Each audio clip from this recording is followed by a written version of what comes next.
ว่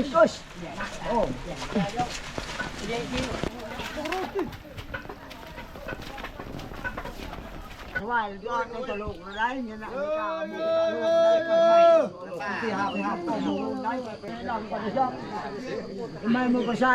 พราะว่าประเพณีบ้านเฮาหลังจากที่เขาเจ้าก็หลายๆคนที่มาเฮ็ดลงประมาณจักคนต้องท่าเลือกก่อนทั้งหมดเพราะว่ามันเป็นตามประเพณีบ้านเฮาก็มาแก้เคราะห์มาพี่น้อง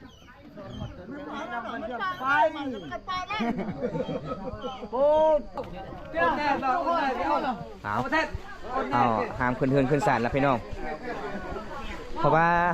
คนที่เสียชีวิตแต่เมื่อวานนี้มื้อนี้ก็เป็นมื้อที่2ทุกคนเลย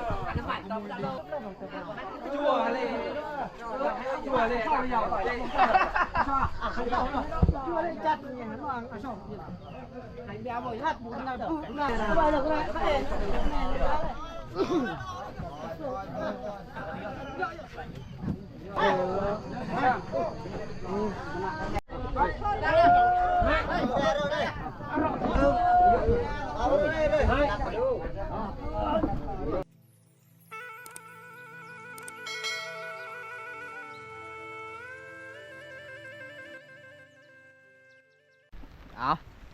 ทักทายสวัสดีทุกคนสบายดีบรรยากาศยามตอนเที่ยงพี่น้องเลยเมื่อนี้บอมตากะมีข่าวที่เข้ามาในหมู่บ้านเฮาอีกทุกคนเลยข่าวที่บดีที่ทางสามหมู่บ้านที่จะใจร้ายเมื่อนี้ทุกคนเลยเมื่อนี้บอมตากะมีคนเสียชีวิตในหมู่บ้านพี่น้องเลยในนาพลเพราะว่าหมู่บ้านเฮากะสิเฮ็ดงานปื้อบ่ได้พี่น้องเพราะว่าหน้าพลพี่น้องเลยช่วงนี้กะช่วงฤดูพลพี่น้องก็เลยเมื่อนี้บอมตากะสิพา FC ดีครับชมประเพณีบ้านเฮางานเฮ็ดคนเสียชีวิตเป็นแบบใดแน่พี่น้องไปอันใดก็จะตามสนุกกันเลยทุกคน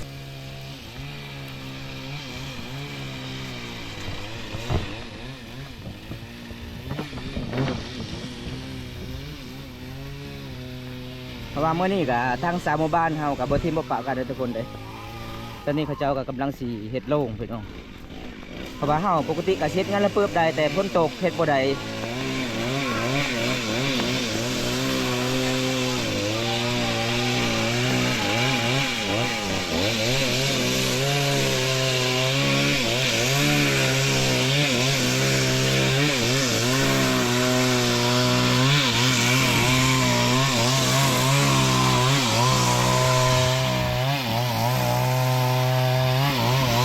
ตอนนี้แม่นสามหมู่บ้านเฮากำลังขี่มาเฮ็ดโล่งครับพี่น้องก็คือเฮือนหลังนี้แหละทุกคนเลยเสียชีวิตมื้อนี้พี่น้องมื้อนี้ทั้งฝนตกพี่น้องเลยทั้งสามหมู่บ้านเฮาก็ลำบากในเรื่องพี่น้องเลย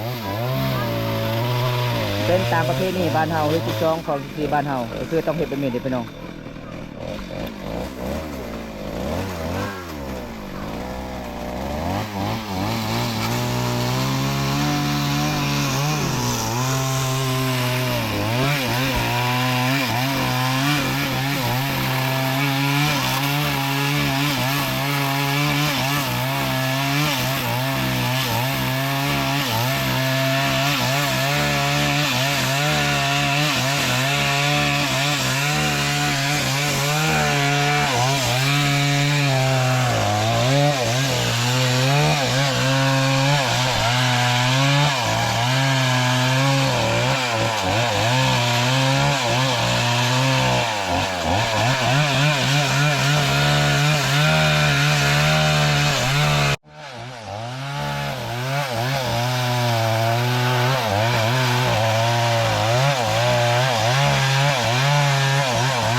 อนนี้แม่นเฮากะสิใกล้สิแล้วพี่น้องเฮากะสิมาเลื่อยโรงเพราะว่าหมู่บ้านเฮากะบ่มีเงินบ่มีคำอยากซื้อโรงพี่น้องก็ต้องเฮ็ดเองทุกคนเลยเพราะว่าช่วงนี้กะฝนตกในพี่น้องเบิ่งเส้นทางนี่โอ้ยในหมู่บ้านเฮาทุกคนเลยมีแต่ข้าวต้มล้วนๆเลยทุกคนเห็นบ่โอ้ยพี่น้องก็คือเฮือนหลังนี้แหละพี่น้องมื้อนี้กะคนที่เสียชีวิตพี่น้องเอ้ยนี่คือเรื่องนี้แหละพี่น้องมื้อนี้กะเสียขอแสดงจิตใจนำครอบครัวที่จากไปมื้อนี้พี่น้องเอ้ยจังได้กะพี่น้องเฮาทั้ง3หมู่บ้านก็บ่ทิ่มบ่ปะกันซอยกันทุกคนเลยเพราะว่าเฮากะตอนนี้กำลังสิเฮ็ดโรงเป็นตามประเพณีบ้านเฮาที่12ของ14ปกติคันบ่ได้ฝนตกเฮาก็มาเฮ็ดงานระเบิดในมื้อนี้ทุกคนเลยเพราะว่าเฮาก็ไปเฮ็ดย้อนหลังอีกพี่น้องมื้อนี้เฮาก็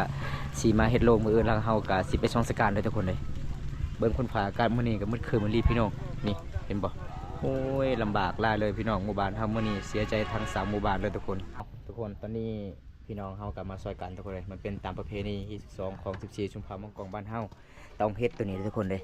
แต่บ้านตากับสิแปรบ่ได้บ้านเฮาเอิ้นก็คือบีโบอันนี้ก็คือแบบฮู้โบราณพี่น้องเห็นบ่ประเพณีบ้านเฮาสมมุติว่าในครอบครัวเจ้ามีจักคนก็คือต้องเฮ็ดแบบให้มันครบพี่น้องเอ้ยคำบ่เฮ็ดก็บ่ได้เห็นบ่ประเพณีบ้านเฮาพี่น้องอันนี้ทั้ง3หมู่บ้านเฮาก็มาซอยกันล่ะทุกคนมาสานตัวนี้พี่น้องผู้ใดเสียชีวิตก็คือแบบนี้ตลอดทุกคนบ้านเฮาพี่น้องต้องซอยกัน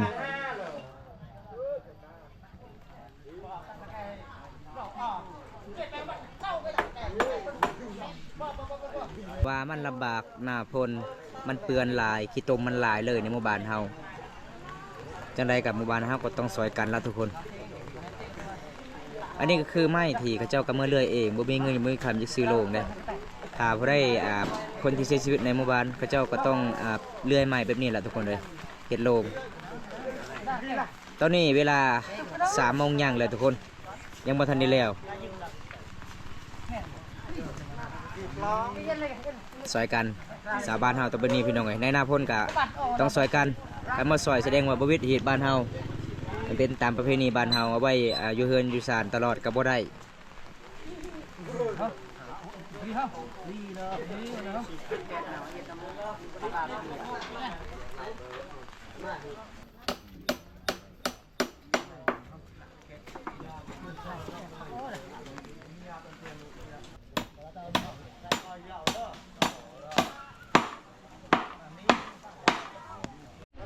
เอาทุกคนเลย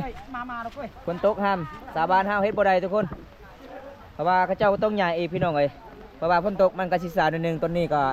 เกือบ4 ชั่วโมงเฮ็ดยังบ่ทันได้แล้วพี่น้องเพราะว่าฝนตกทุกคนเลยแต่สาบานห้ามกับบ่ทิ่มบ่ปะกันซอยกันพี่น้องเอา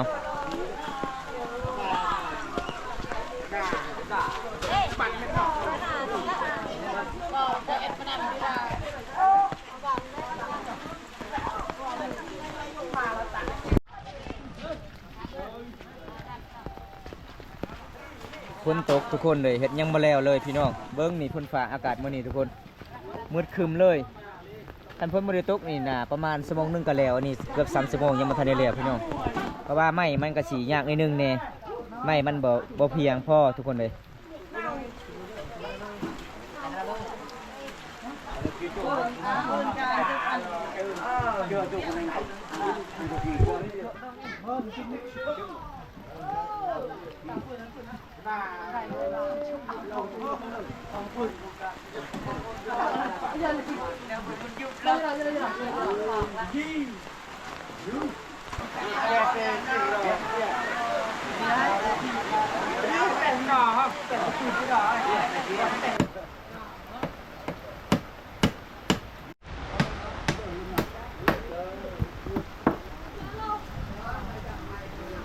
โอ้ยพี่น้องเลยลำบากที่สุดเลยทุกคน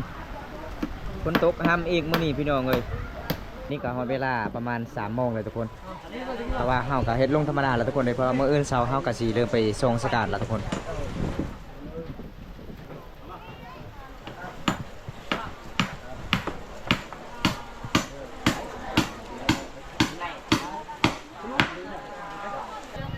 ตุ้มโคตรลายเลยพี่น้องฝนตกห้ามพี่น้องเลยโอ้ยบ่เกิดประพันธ์เลยบ่สิเกิดแบบนี้พี่น้องปกติก็ฝนก็เช้าตกแต่มื้อนี้เพราะว่า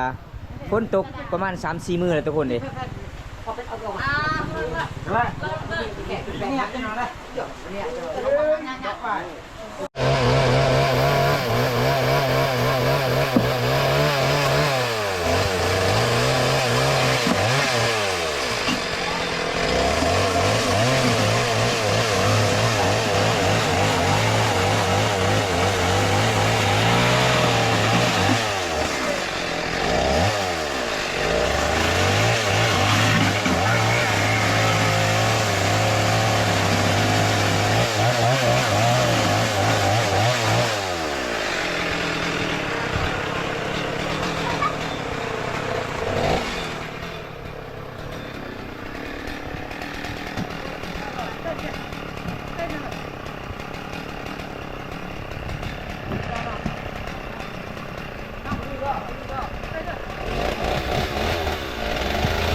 ำเร็จก็มีทุกคนเลย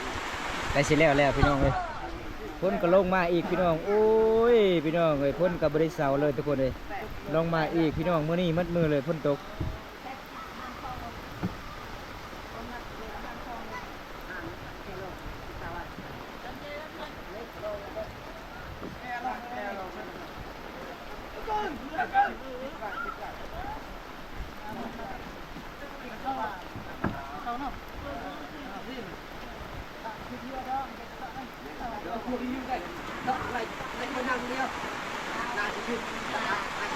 ดักกระยืงเลยละเต้เราวิทย์นอนเลยละเต้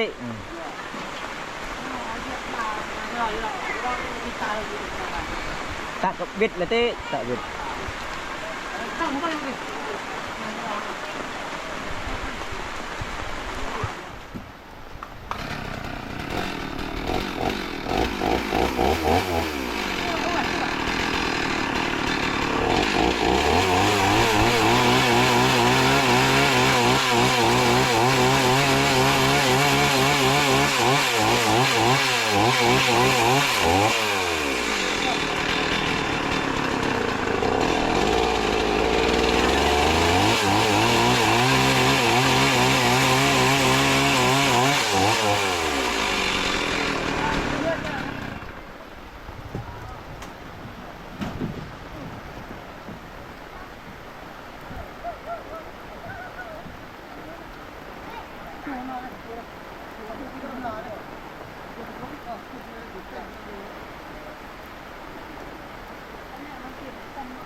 ได้นัวได้เลย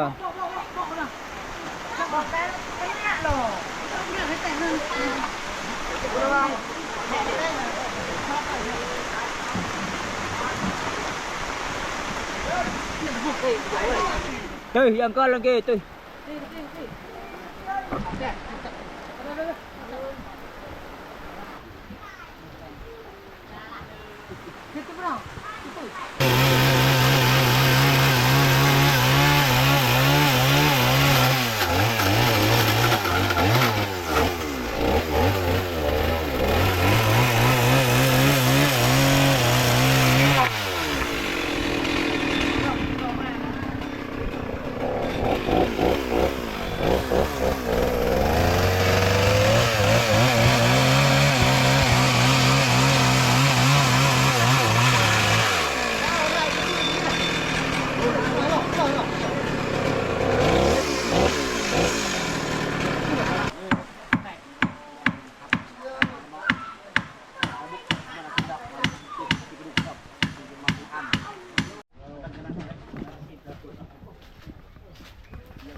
เอาทุกคนตอนนี้พระเจ้าเฮ็ดสำเร็จแล้วพี่น้องพระเจ้าก็สิไปล่างแล้วทุกคนเลยปวดหนาเนี่ยมึงเนาะ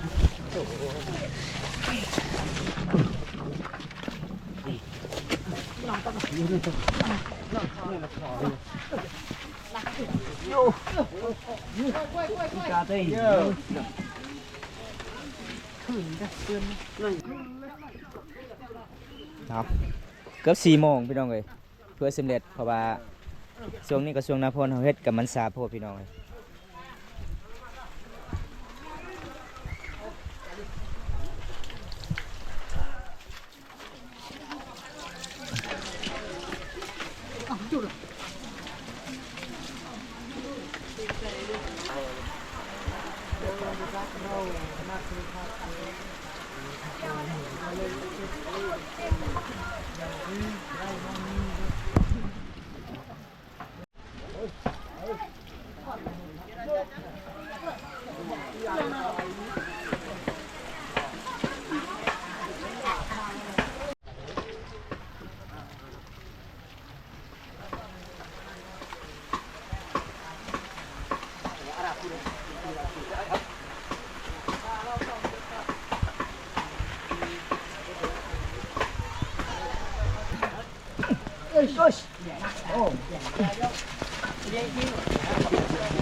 เอาทุกคนเลย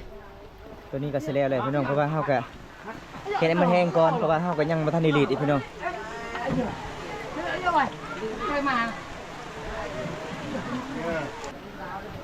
ตอนนี้แม่นเสร็จแล้วเฮาก็สิมาล้างโรงเพราะว่าเฮือนหลังนี้ล่ะพี่น้องตอนนี้เฮากำลังสิรีดโรงเพราะว่าโรงยังบ่ทันได้แห้งมันเปียกหลายทุกคนเลยเฮารีบบ่ได้พี่น้องเพราะว่าหลังจากที่เฮารีดเสร็จแล้วเฮาก็ต้องเอาขึ้นเฮือนขึ้นศาลได้มันเป็นตามประเพณีเฮามื้อนี้พี่น้องเฮาก็ต้องเฝ้าจนชดแจงพี่น้องมื้ออื่นเช้าเฮาก็จึงไปทีมหรือว่าไปส่งสการอยู่ปราสาททุกคนเลยเอาสบายดีทุกคนสบายดีบรรยากาศยามต้นเช้าพี่น้องมื้อนี้ก็เป็นมื้อที่2พี่น้องเอ้ย2 วัน 1 คืนพี่น้องมื้อนี้เฮาก็สิเริ่มไปทีมละพี่น้องตอนนี้เฮาก็สิมาทำพิธีอันนี้ก็คือเฒ่าแก่เฮาก็สิทำพิธีก่อนเพราะว่าที่ชาวบ้านเฮามาเฮ็ดโรงพี่น้องแก้เคราะห์ก่อนทุกคนเลยคันบ่แก้เคราะห์ก็บ่ได้พี่น้องเอ้ยมันเป็นตามประเพณีบ้านเฮาที่12ของ14ทุกคน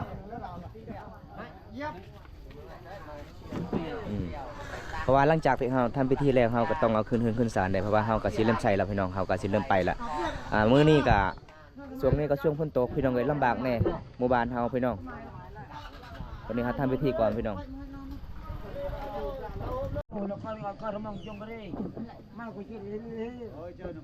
ทำพิธีก่อนทุกคนเลย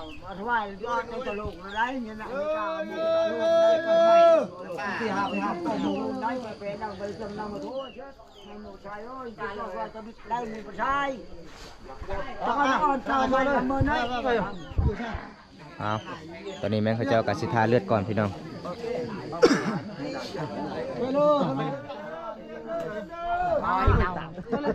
ตามพิธีเป็นนี่ถูกต้องเลยเราต้องทาเลือดใช่ครับใจ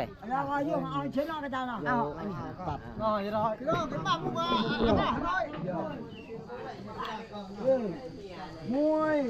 น่าหนาวตาลูกตาลูกเราก็ช่วยคนช่วยคนน้อยไม่มือประชาชน เพราะว่าประเพณีบ้านเฮาหลังจากที่เขาเจ้าก็หลายๆคนที่มาเฮ็ดลงประมาณจักคนต้องทาเลือดก่อนทั้งหมด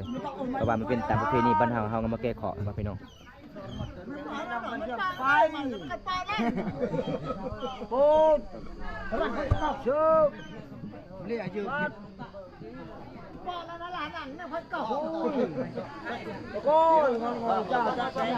อาจารย์ชอบยากอาจารย์กล้วยแดงก็ให้มองจงมาเลยช่วยคู่กันช่วยเองดีแล้ว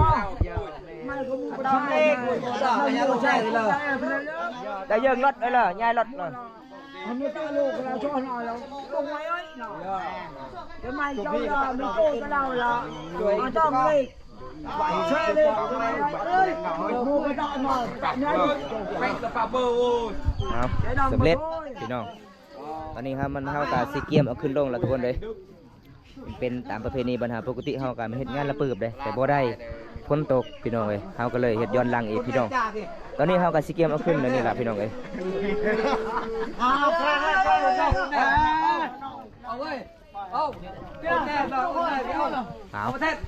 เอาห้ามขึ้นเฮือนขึ้นศาลแล้วพี่น้องเพราะว่าคนที่เสียชีวิตแต่เมื่อวานนี้มื้อนี้ก็เป็นมื้อที่2ทุกคนเลย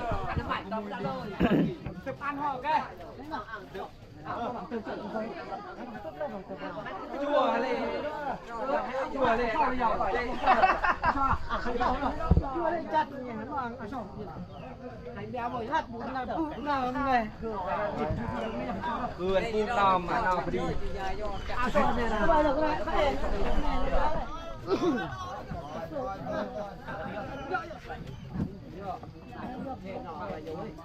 เอาเลยโปร่งกุหลาบเลยตอนนี้มันเท่ากับเอาขึ้นซานแล้วพี่น้องเลยเฮากับสิมาใส่โล่งแล้วเฮากับสิเอาลงพี่น้องเพราะว่าหอเวลาช่วงนี้ก็ช่วงหน้าฝนเฮาย่ำฝนตกในทุกคนเลย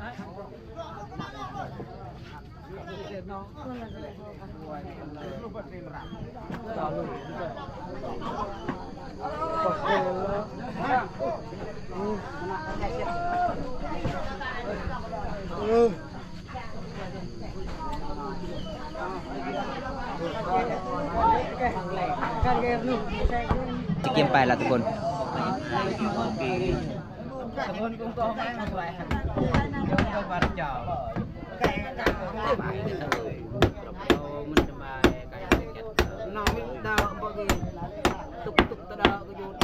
Rồi, nà mẹ phôi. Được. Ok. Rồi. Rồi.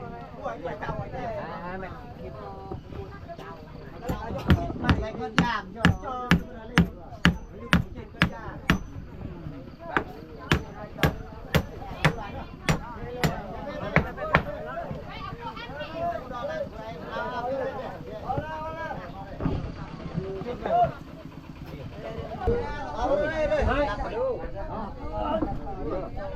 Sen ơi.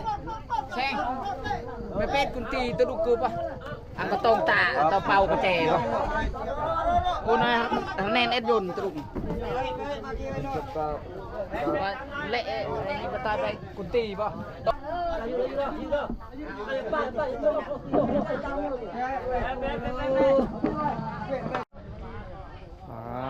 ทุกคนเลยเบิ้งพี่ตรงพี่น้องดำหน้าได้เลยทุกคนเลย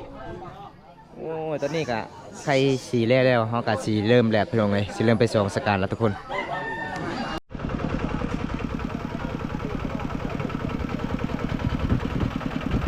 ตอนนี้แม่เท่ากับสีเกียมแล้วทุกคนเลย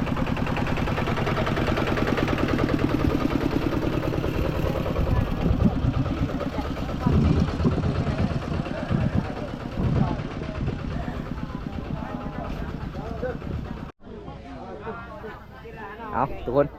ตอนนี้มันเท่ากับสีเกียมแล้วทุกคนเลยเอาสีเกียมมาไปละหอนเวลาเลยทุกคนเลย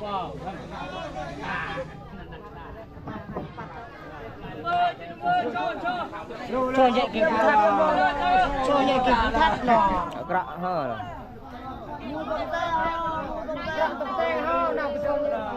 เอ้ยน้ำปลาโดดเรลละแก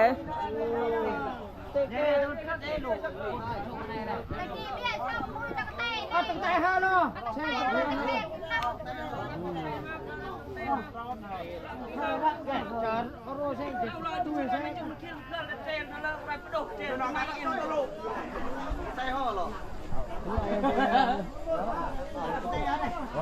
เอาไปสิไปละทุกคน